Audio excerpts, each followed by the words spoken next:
Oh, welcome to the Two Big Guys radio talk show between country music artist Glenn Cummings and Pastor Kenneth Farnsworth. Cutting Edge Radio. Good morning, Mr. Kenneth Farnsworth, Pastor Kenneth Farnsworth. You know what I have this morning, buddy? My fresh cup of coffee. Yeah, that's because you sleep later than me. I've already had several. He just got his first. This is actually decaf. I went with decaf this morning because I'm trying to cut down on the caffeine. You know what I'm saying?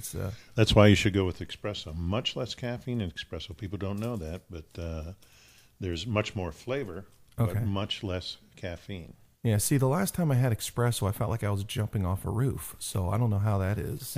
Less caffeine. That's a psychological issue. It had nothing to do with the caffeine in the espresso. Well, you know, every week we get together and we do this talk radio show. And once again, my name's Glenn Cummings, and they call me Mr. Big One, and Pastor Farnsworth number Big Two. So the funny thing is, that's in the third person. And it's actually, I call myself Mr. Big One. Glenn says. Okay, so you're Mr. Big One. I'm Mr. Big. Yeah, either way, we're two big guys. Because you're just a child, and I'm bigger than you, and I was bigger before you.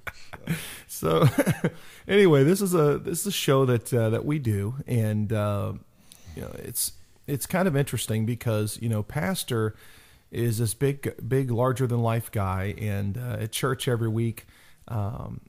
Everyone, sometimes you get a little intimidated to ask the pastor questions, and that's what this is for. It's me as just a normal guy in a band. Have a rock band, a country rock band actually, and I ask lots of different questions, and pastor answers them, and we get a lot of things that everyone needs to hear.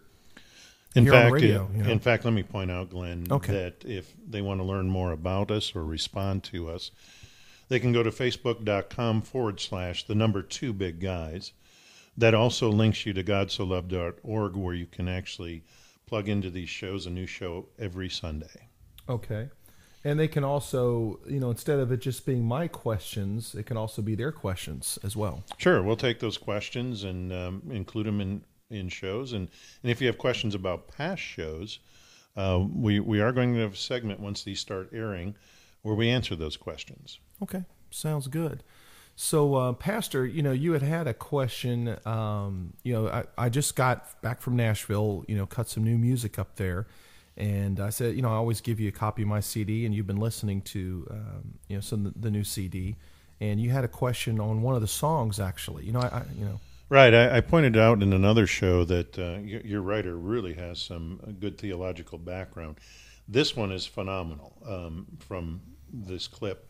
And our topic today is faith. A lot of confusion about faith. Mm-hmm. But why don't you go ahead and play that part of your song, and we'll go from there. Okay. Sounds good.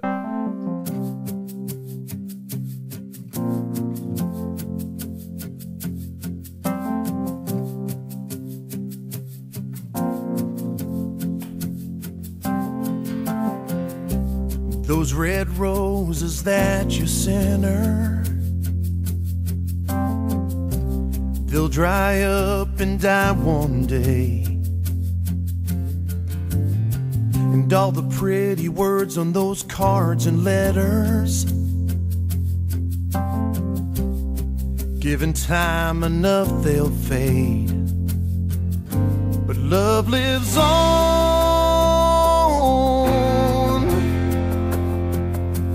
Love lives on.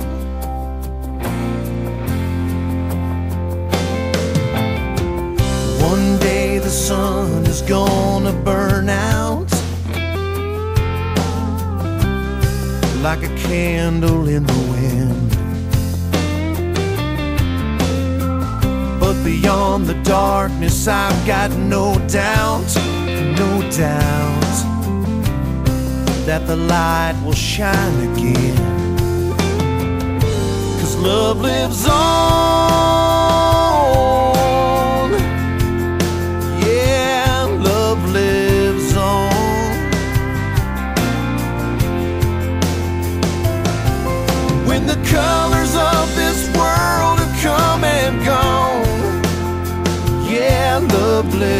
lives on. Yeah. Oh, even though you can't see it, oh, it's always there. All you gotta do is believe it, and you'll find it everywhere. Higher than the highest mountain, deeper than the deep blue sea, its light will shine for eternity. Yeah.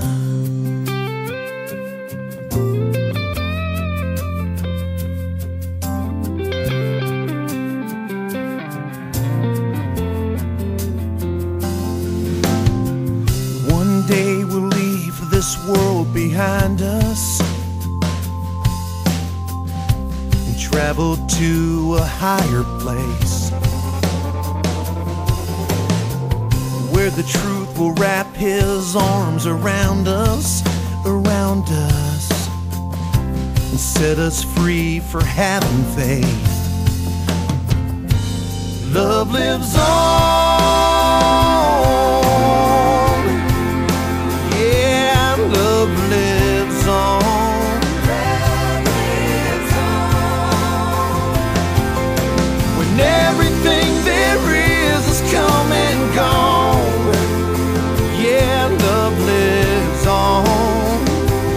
Yeah, oh, love lives on.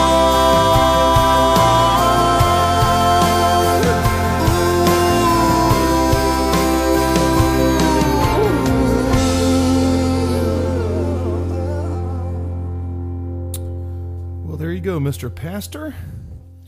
Yeah, we got to get you a record deal. That's a phenomenal song. Thank you so much. One day we'll leave this world behind us and travel to a higher place where the truth will wrap his arms around us and set us free for having faith. Now, what's going on there is amazing, because this is the culmination of the faith.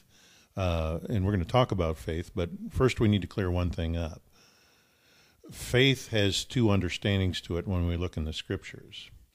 And let's see if a country singer can understand this.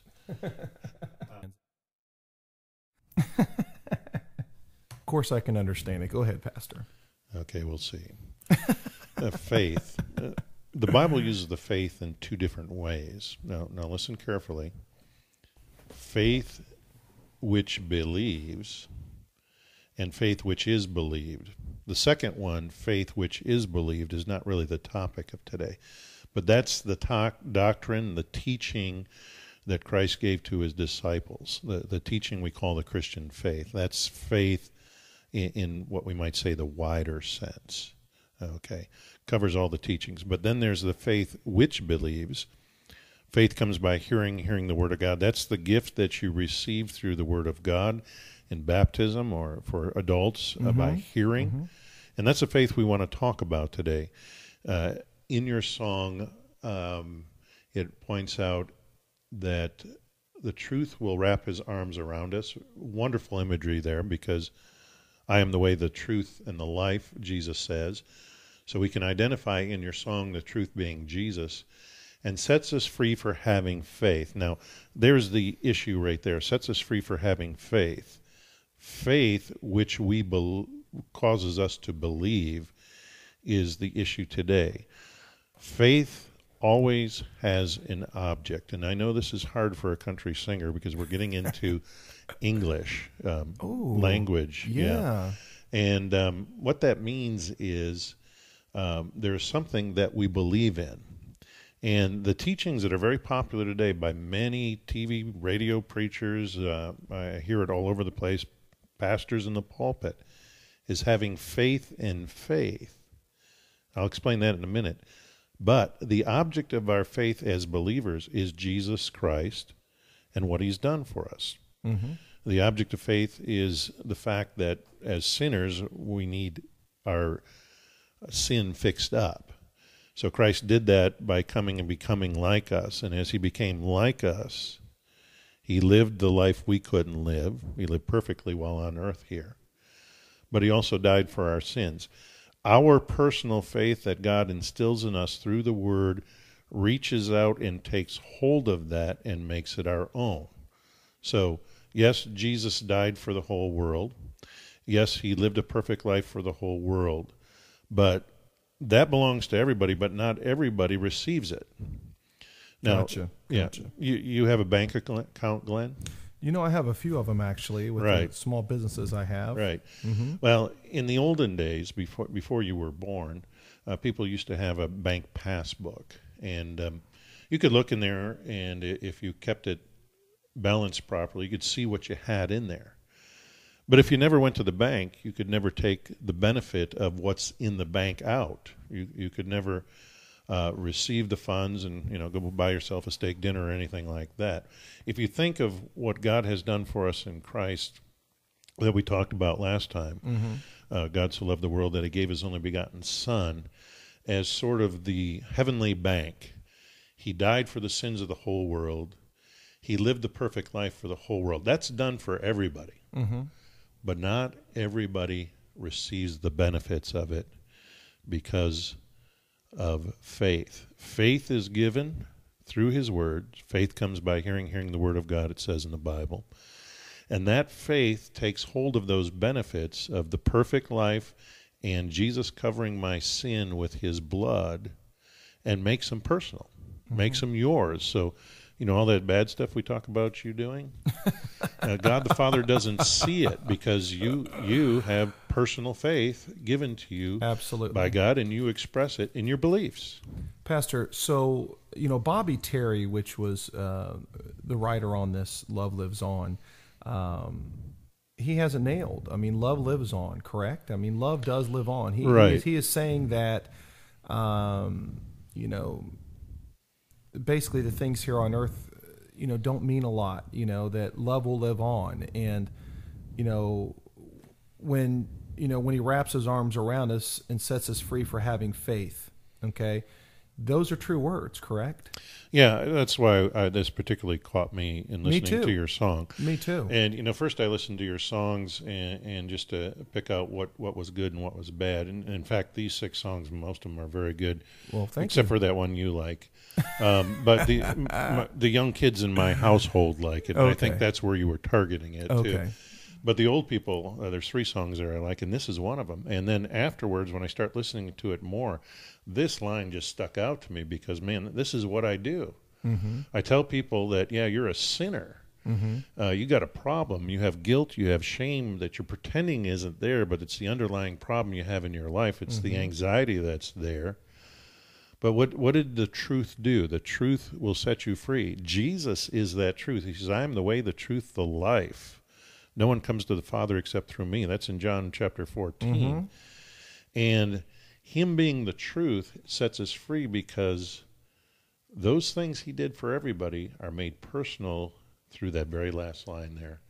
He set us free for having faith. Now, be careful with that, though. Okay. He didn't set us free because we had faith, we made a decision. Because if we're dead in sin, as the Bible tells us, Romans 3 really talks about this in verse 9 and following, that before we come to faith in Christ, we're like a dead rock. We're like something that doesn't move. In fact, it describes us there as haters of God. But when his word comes to us, the Holy Spirit works in that word. It plucks at this dead heart, and it brings some vibrance to it. For most of us Christians, it's in our baptism or the hearing of the word. The Holy Spirit works alongside that word, and it creates faith. Now, the question is, what is that faith? We're talking about the faith which believes. It's knowledge of who God is. It's assent, which means basically that we believe in God, but not by our own power, but because he gave us faith. And then the last one is trust. And the cat here is K-A-T, by the way. Knowledge, assent, and trust. Now, I want you to think about those 3 words. The devil acknowledges God. The devil believes he's there and knows what he can do. But the devil doesn't trust in God. So there's the difference there. Wow. The devil doesn't have faith. But God gives this to you. And that faith reaches out and receives the object, Jesus Christ, and what he's done to you. Now, the problem today is that many preachers are preaching having faith in faith. Do you know what I'm talking about there? Sure. Yeah. I need to show God how much faith I have, and in doing that, I need to be obedient to him. And when I show him my faith and obedience to him, then he's going to bless me. Prosperity theology is all over the place here. Mm-hmm. And that is... Well, all of us want to be blessed. You know, I mean, it's something where you think if you do the right thing, you're continually following the right path. Us as Christians believe we're going to be blessed. You know, if you pray, you're going to be blessed. But that's not always the way it is. Well, God is going to bless you despite that. But there are some generalizations we can make. You know, when you read the Proverbs, they're general truths that are out there. Generally, if you do what's in God's will, good things are going to happen. Okay. That's not what we're talking about here. We're talking about here a distortion of the word or the sense of the word in the Bible that many preachers are giving today, and many of them fill their pockets with this. Of course. Yeah. That faith in faith is what we have to have. In other words, I need to believe that I can do better and show God how much better I am and show him my obedience. And sometimes by sending, I've heard many of them say, send me X amount of dollars and then you will be blessed. That kind of thinking is absolutely wrong. But because you are a child of God, because he has bought you with the price of his son's blood, because he is the shepherd, you're going to receive blessings because of what he's done, not because of what you've done. Wow. But, again, the other thing you were talking about, generally when we follow the will of God, when we read the Bible, when we keep the Ten Commandments, things are going to be a lot easier because God wanted us to do these things because they were good, and good produces good. The law is good for us, even though it shows us our sin. In that, as Christians now, when we want to show the thankfulness for those blessings God has given to us, especially forgiveness, we look at the law not only as a mirror, but also as a guide. And as a guide, we can show the love back to Christ, but also as we keep his laws or his commandments, they're going to bless us just because they're good things to do. Pastor, I have a question for you. I had a recent situation, needed help a family member out. They had a little court proceeding with a former landlord type of thing that was being difficult and not refunding their money, et cetera. And so I go down to the courthouse, and there's a gentleman there that has a megaphone, okay? And I mean, and this is the thing, you see sometimes, and, you're all going to go to hell unless you, learn the word, and they usually have some type of verse out of the Bible, or it's. I mean, and literally no one could ask the guy to leave, but I mean, he had a megaphone that was so loud it shook. Yeah, I understand what you're saying. Yeah, and it's kind of like, okay, people that aren't Christians, people that don't have faith because they don't know what faith means or what it is. They see the world as there's Muslims, there's atheists, there's Jehovah's Witness. I mean, there's so many different types of religions, and a lot of people are just, they see these kind of people that are doing these types of things, and I understand from the gentleman's standpoint, he's trying to do what his faith is, what he believes in to get the word out. But in some cases, it looks really bad. It looks in a negative light for Christians, for this gentleman to do what he's doing. And Absolutely. You just want to turn and run. You look at the guy like, okay, this guy's crazy. And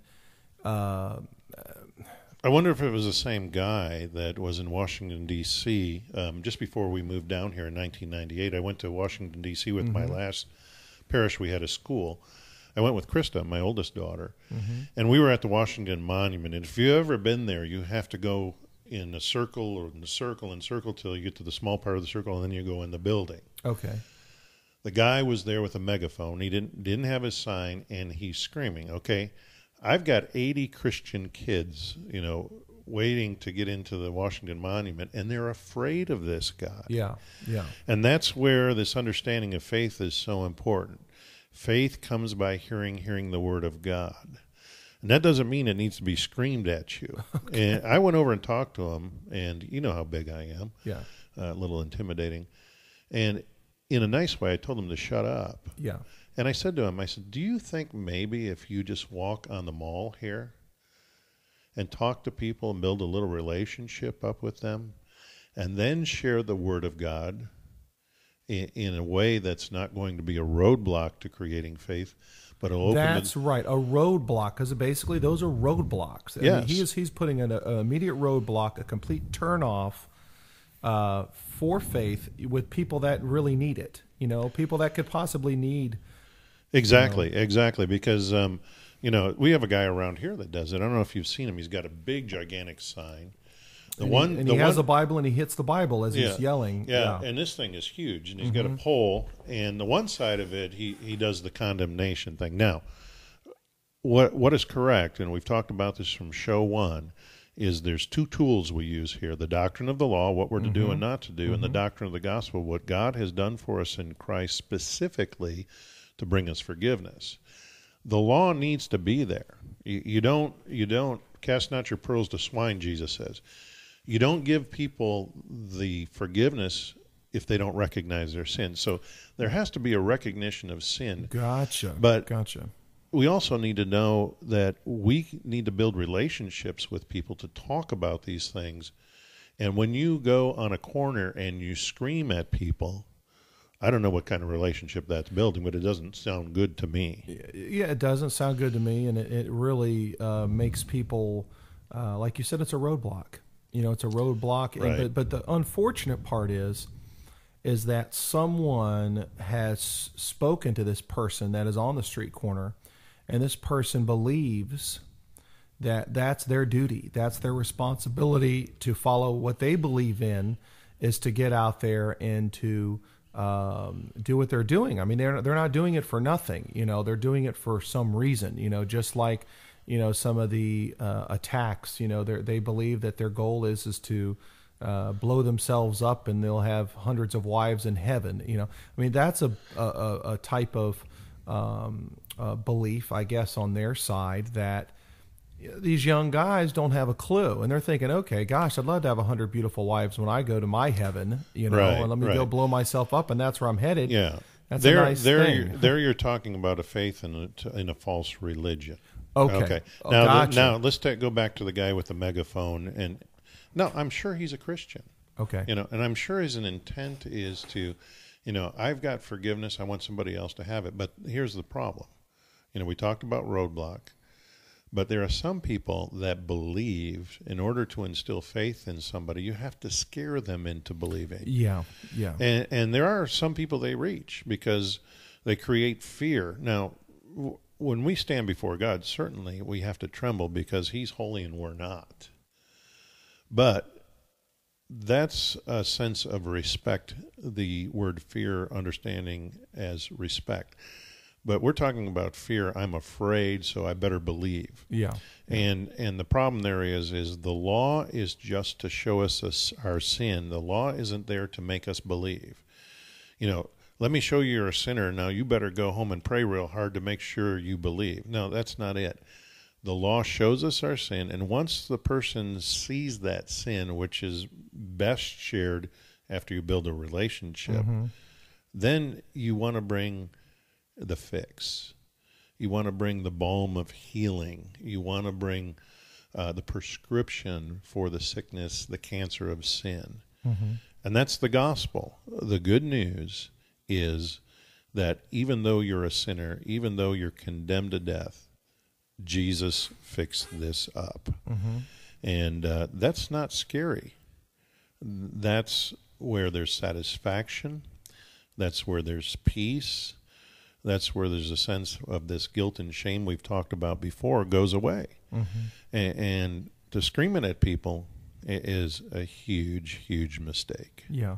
I think it is too. And it's just an uncomfort. I mean, it's you're standing out there. There's usually big lines to walk into the courthouse. I don't know if anybody's been down to the Tampa courthouse, but it's a busy place. Traffic citations, all kinds of stuff that go on down there, and but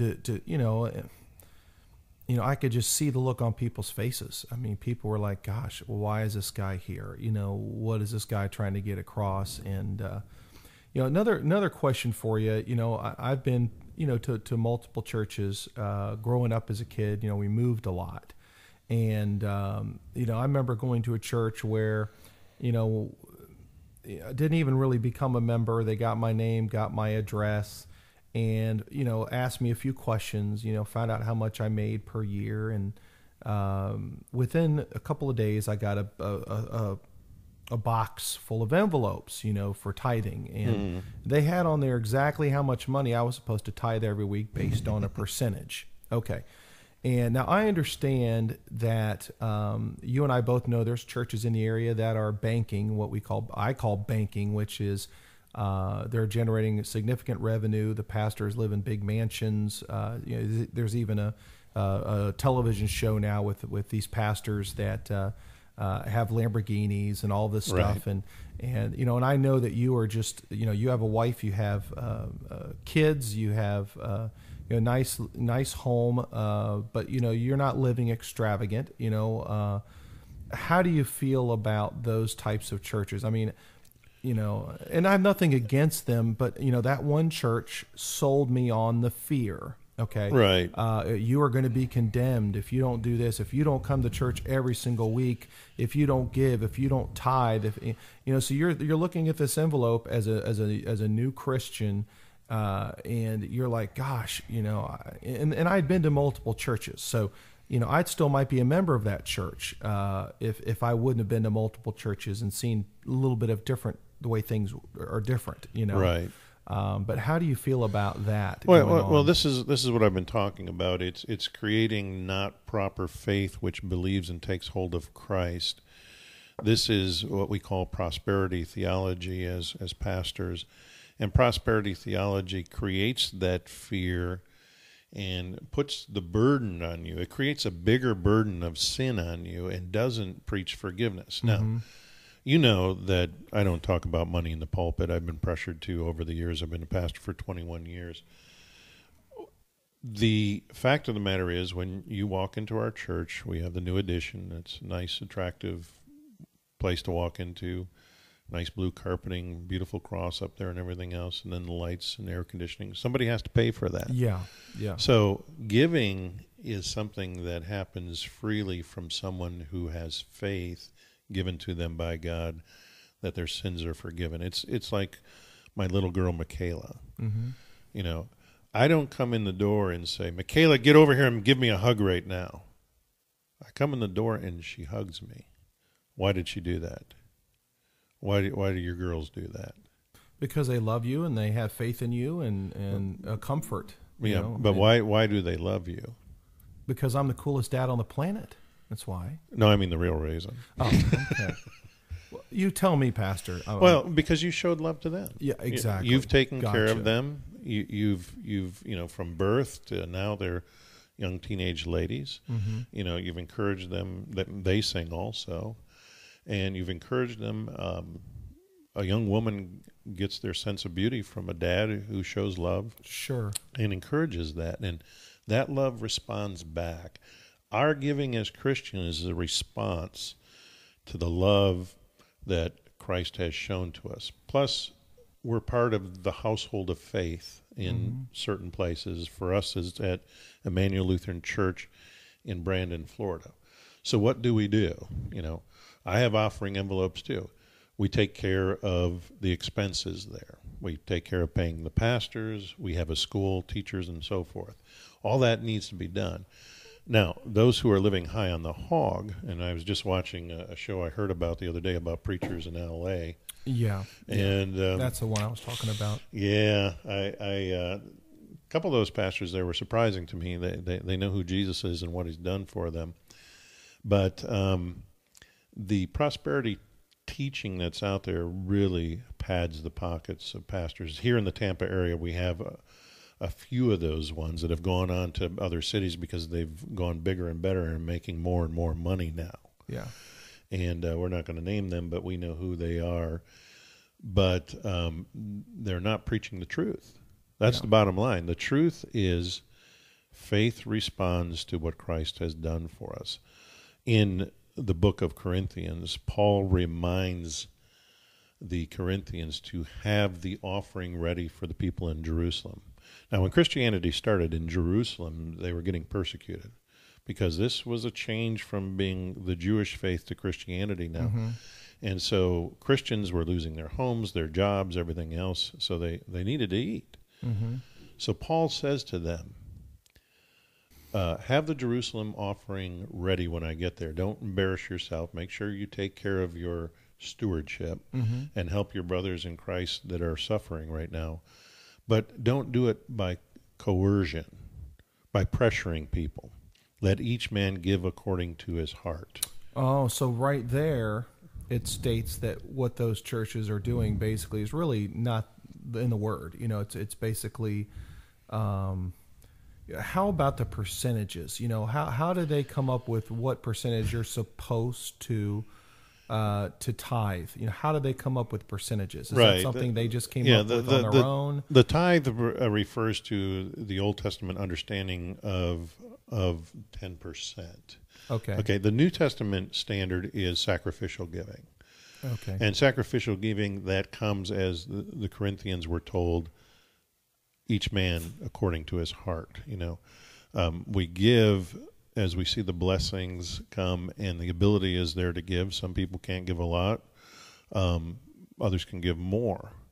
So that motivation there is to give. But the Old Testament covenant is no longer a part of what we understand as what we need to do as Christians. The Old Testament covenant had a lot of different things that pointed to Christ, got us ready for Christ's coming. The tithe actually was, back in the Old Testament, first a punishment for disobedience. Wow. Yeah. And for us as Christians, it can be a good standard to give 10% of what you're giving. But the standard in the New Testament is really sacrificial giving motivated by the love of Christ. Now, if you tithe, if you give, doesn't that give you additional blessings with God? I mean, doesn't that give you,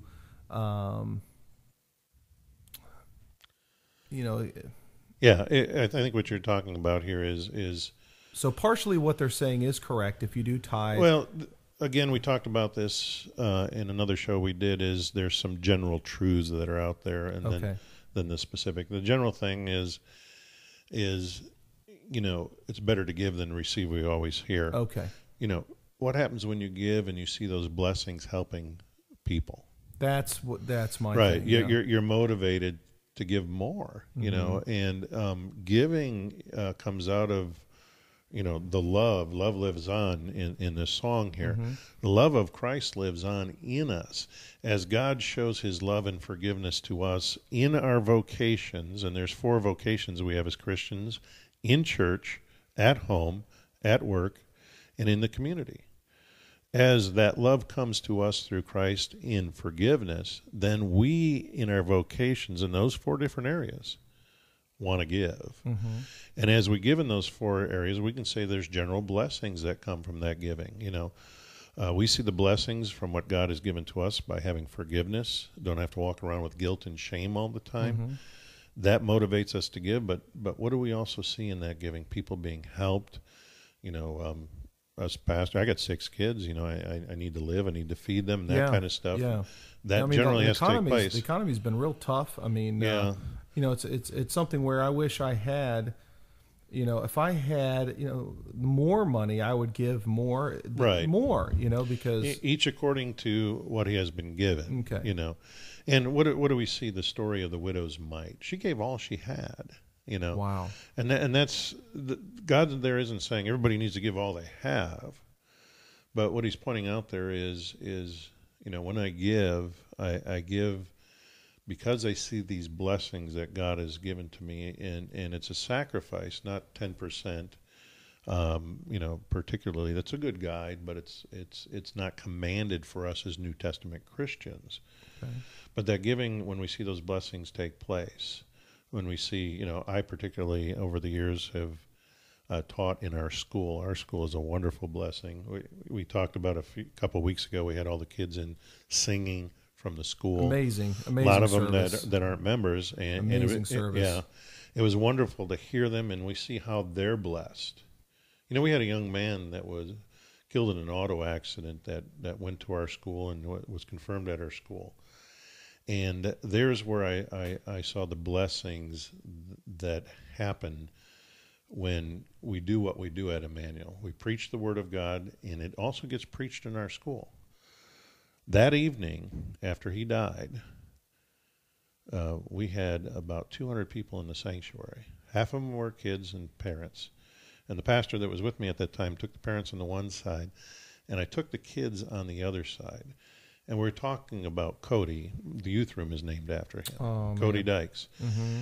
And as we talked about his life, one of the kids said something like this: we need to remember today what we were taught here at Emmanuel. Not even a member of Emmanuel, but Emmanuel Lutheran School she was referring to. And she talked about what God had done for us in Christ, that Cody was gone, but we know that Cody was a confessor of the faith. He had faith which believed, took hold of Christ, received that forgiveness. And this young lady was remembering that on that day and comforting others around her, really giving a blessing to others around her that she had received from Christ herself, and that she saw Cody received. And that when he died, there was no end there. Mm-hmm. There was the blessings of heaven for him. Of course, the family misses him. We all miss him. He was a great confessor of the faith. And these kids recognized that. The blessings came to them, and they gave to each other on that day, not particularly money, but comfort. Well, you know what? To end it today, Pastor, I know our time is running short here. Love lives on. That's just another great example of the song "Love Lives On." The love of Christ comes to us, and that's carried over as we reach out to others at home, in the church, in the community, and at work. Well, Pastor, I really appreciate this. I hope all of you out there, are feeling what we're working on here, that we're really trying to get the word out. We're really trying to answer some of those tough questions that you have. And once again, thank you so much for listening. Please spread this around. I know we're going to be posting these. And spread the word for us. In fact, Glenn, we need to remind them if they have questions for us or if they want to comment on this show and to spread it around, they need to go to facebook.com/2bigguys. They're linked to godsolove.org, the church website. That's also the place you can have others listen to this show. It's linked from facebook.com/2bigguys. Well, I appreciate it, Pastor, so much. Thank you, everyone. And as we said, we try to do this every week. So any questions that you have for the pastor, please get them to us. And the great thing about Pastor is no matter how difficult, how hard the question is, he has the answer. And that's something that's very special. Or I know where to look for it. Have a wonderful weekend, everyone. Thank you so much for listening. Thank you. But beyond the darkness, I've got no doubt that the light will shine again. 'Cause love lives on. Yeah, love lives on.